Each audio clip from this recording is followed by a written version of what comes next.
I hate to say it again. I hate to come into this video and say it again, but chapter 42 of Samurai 8, The Tale of Hachimaru, aka the latest and newest manga from the creator of Naruto, Masashi Kishimoto, it just screams either one of two things. Either it's ending or it's getting some sort of, not reboots, but basically a reset, because this chapter 42 of Samurai 8, is very reminiscent of the ending of the Naruto manga. Fudo Myo Hagoromo. The transformation art, like, is so much of this chapter, and the feel and how quickly things are going, and the fact that Atta has felt like he's been built up to be like a somewhat of an endgame boss, and the fact that like things is falling apart, like he's on some Darth Vader shit, and Kala is essentially, you know, the Dark Emperor. Like, there's so many things that this chapter felt like, man, I really hope it's not the case. But it's hard for me when I've seen time and time again Shonen Jump cancel manga after manga to completely, you know, just throw out of my mind the possibility of Samurai 8 ending, because it's not looking good despite the quality, because quality is woo, but man, it seems like dark times for Samurai 8 fans, and I hope I'm wrong. Let's talk about it. No matter how you move, get it done. No matter how you move, get it done. So I just got wind of the latest volume, I want to say volume 4, that was released, of Samurai 8, The Tale of Hachimaru, and the sales figures that it did. I want to say in roughly 5 to 10 days, it did about 14 some odd thousand copies, which, it's not great by any means, but that's been for the most part what the manga has been selling. Anywhere from 15,000 to 20,000 copies in the first week. And it's been like just kind of mid sales. Nothing terrible. Like, there's a series I saw that just did 5,000 on its latest volume. Less than 5,000, like 4,000. So it's not horrible. That series will probably get the axe before Samurai 8, but it's not stellar either. Like, I won't deny. I want to say even by that point, Black Clover was doing better sales than Samurai 8. My Hero Academia, Jujutsu Kaisen, every series that I can think of right now is doing better than what Samurai 8 is doing, but it's consistently staying there. So, and at the end of the day, it does have the name, creator of Naruto, Masashi Kishimoto, attached to it, and on top of all of that, which is what I deem the most important, it's a quality work. It had a lot of world building that put people off in the beginning, because Masashi Kishimoto wanted, instead of having to get like, you know, 200 chapters to get that feel of feeling like you're in some big end game, he wanted to do that when we're 40 chapters in, and that's what it really feels like some end game shit very early on. You could argue, whoa, the pacing is ridiculous, but then if it goes too slow, people are gonna say this, that, and the third. So it was a sticky situation, and I feel as though Masashi Kishimoto has done the best to make this manga feel as grand as possible, as quickly as possible. And boy, this chapter, I'm not gonna lie, while yes, I have my critiques in terms of the pacing, in terms of like, whoa, what the hell, this feels like the end of Naruto happening in 40 chapters, but it was freaking incredible, because it starts off with the Hachimaru brother clones are all there, and instead of them absorbing Hachimaru, they're the ones getting absorbed into this whole cube thing, which again, it feels a little complex there, like, whoa, well, you know, the reverse, what the heck is going on? And then we get this incredibly drawn panel of Hachimaru as he's transcending to the Fudo Myo dimension, which is basically like a godly dimension, like the epicenter of it all. Think like Matrix, getting to the core of it all. That's kind of what I felt as though, and that's what I could partially attribute some of the feeling that I get of Samurai 8, almost like the damn Matrix. And he goes to meet Fudo Myo, and Hachimaru basically says, so I'm a Fudo Myo now. So basically, Hachimaru has kind of become a god in a way at this particular point, which is one big thing that already tells me, like, either we're gonna have a major reset or something, or this is ending.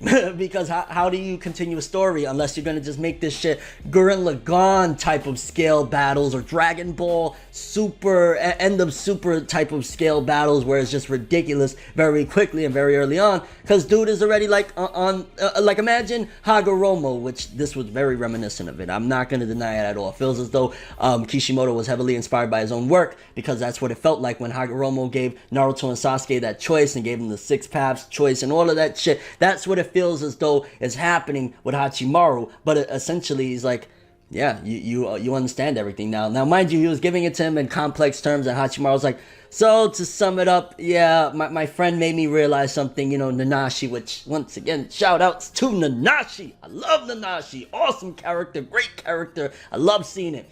but Nanashi helped that development to get to that point of where Hachimaru realizes certain things and understands about Ann's brother, which it seems as though that relationship set up with what Goku did, which is still kind of like, Goku, what really did you do other than kind of like seemingly flirt with Ann a little bit here or there? But it made Hachimaru think deeply about his relationship with Ann, about her brother, and the impact of him dying had, and how when people pass, they don't really pass. And for me, it started hitting me in a sentimental point, and this is where I start getting a little bit of personal attachment even further to the series, where, you know, they're saying like the person is always going to be there no matter what. You carry on what they were, essentially, and that really hit close to home for me. So when Hachimaru is talking to Fudo Mio about like Ann's brother and you know, him passing and the impact that it had, that's an interesting thing. I really couldn't tell you another instance in manga that somebody who's dating a girl and her brother that passed, and him having a really strong bond and connection with the girl, so her brother made him realize something, or she made him, like, the whole thing essentially is a little bit unique. I like it. I like that Masashi Kishimoto decided this time around to really dig deep in the romance department and include it into the plot, and not just be like this sub, you know, relic little thing, that quaint relic of like it's actually very important, because Hachimaru is essentially saying like, despite me losing my body, I am still here. I will still be here. And Fudo Myo is like, yo, you completed the process. You are officially a Fudo Myo, which is, again, essentially like, you're a god, which I gotta keep saying it. It feels so like this is the end. Because even at that point, like, not just, okay, you're a Fudo Myo, but now he even tells Hachimaru, you're connected to everything. So if Hachimaru is connected to everything, how can you stop him? Like, if Fudo Myo is like the grandioso of all this shit, and Hachimaru has just basically taken his place, it's just like, really, like, where do you go from here? Like, how much further? Like, I mean, at the end of the day, Fudo Myo did say essentially he's not God. He just kind of came to this realm and created it, or he came to this universe, or he created the universe itself, but he himself is not God. So there's certain circumstances that you could say, well, there's still more out there if he just created what we're in right now, but there's more there from wherever he came from. So there's that argument there. And also, again, it could be that once a lot of this ends, Hachimaru could lose that connection, but still have the understanding and the lesson and the value of like what things are essentially in the universe, and who he is, and how losing somebody doesn't necessarily mean that they're gone for good. And I ain't gonna lie, it was kind of epic when the clones of Hachimaru essentially start turning with white hair, and Ata's like, what the hell's going on? And for a minute there, for me, again, I see some of the influence when they all start jumping Ata, because it's like, first one of them slashes Ata's arm off, which I want to say that was Hachimaru himself, and then they like start jumping him. It reminded me of Shadow Clones. I don't know if Kishimoto was just with, again, Naruto on the brain with a lot of this shit, because it felt like it was Shadow Clone Jutsu when they all started jumping Ata, and in typical fashion of the Shadow Clones, they all got dusted off. He used his black blade to turn them back into cube boxes, which, again, the complex stuff of like, people probably be a little lost saying, wait, so there was locker balls, but in this dimension there are cube boxes. Like, Kishimoto, we already have enough issues with people saying this shit is complex. Please, fam, stop making it more than it already is. That's one thing I'll throw in there at this point, just because it's like, is it over? If he already knows that it's over and he's just like, fuck it, I don't give a shit, just throw whatever, let's do it, then fine. But if not, slow down with adding extra elements or extra details of shit that is like, Then Kala, which Kala is one of the things that still makes me feel like, okay, he's waiting in the wings, he's the big boss. If he's not defeated yet, then he's the end game. And if we get to Kala at some given point, that's when, like, I know, okay, it's really over. If we face Kala at any given point within the next 5 chapters, I'm calling it Samurai 8 is done. There's no more further. Like, Kala's supposed to be the big boss that they've been trying to take down forever. He had Ata, you know, convert eventually and follow his lead and shit like that. But if we see Kala very soon,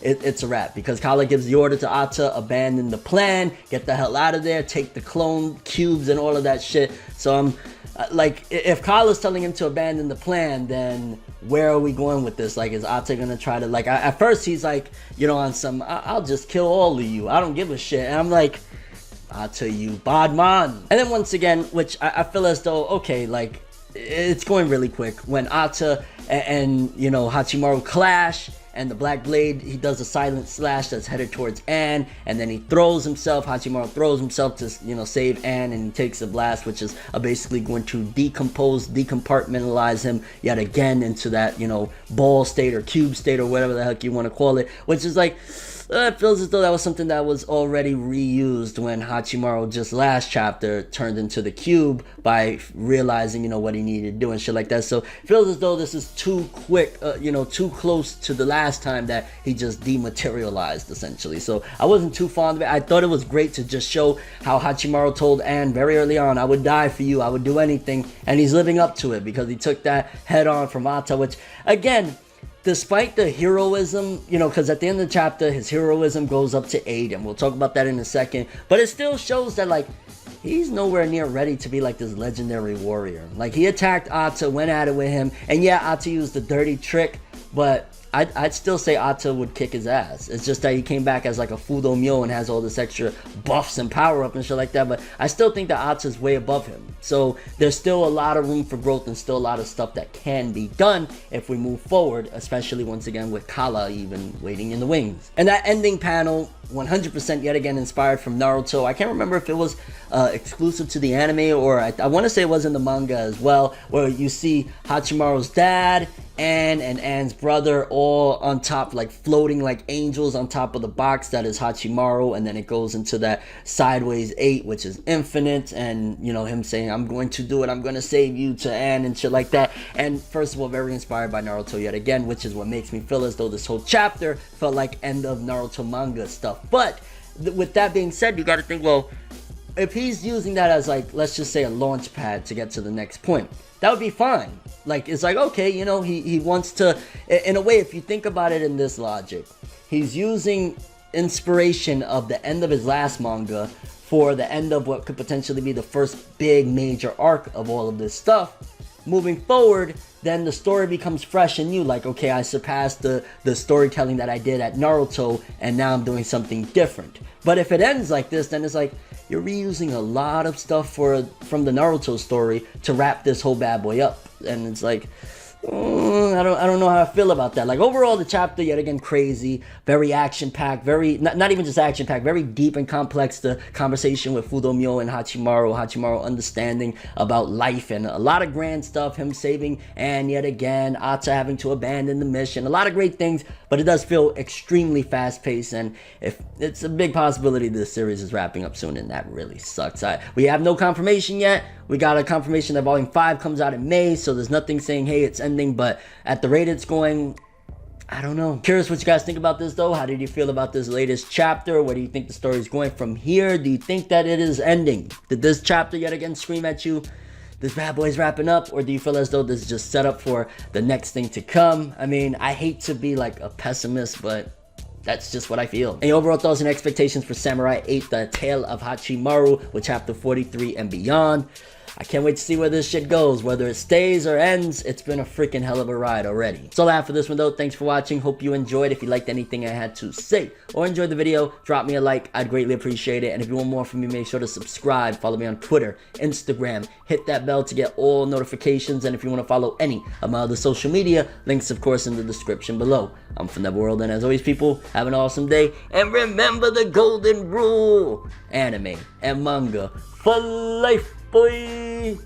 Have an awesome day. Peace in. And yo, Fudo Myo, Hachimaru, Ata taking them down. Like, this is crazy. Endgame shit. Everything good always comes to an end. If you stab me in my back, we can never make amends. Trying to move to acceptance, hard to accept it. Mistakes like mirrors, gotta reflect it. I don't wanna fucking leave, but I gotta leave. Leave the maybes to the crazies. Maybe one day there I go, admitting something in a subtle way. No more copies, leave without a trace. Last time, I'ma say last time. Moving on to the future, leave the memories as a pastime. Memories always feel like the worst. Letting all the past, leave it in a hearse. Sometimes I wanna lie, but I don't. Why lie when truthfully you get caught in it? Then usually it's all off and shit, uncalled for shit. Now I'm off the shit. Maybe lately what I've been facing got me crazy. No, I can't take it. Maybe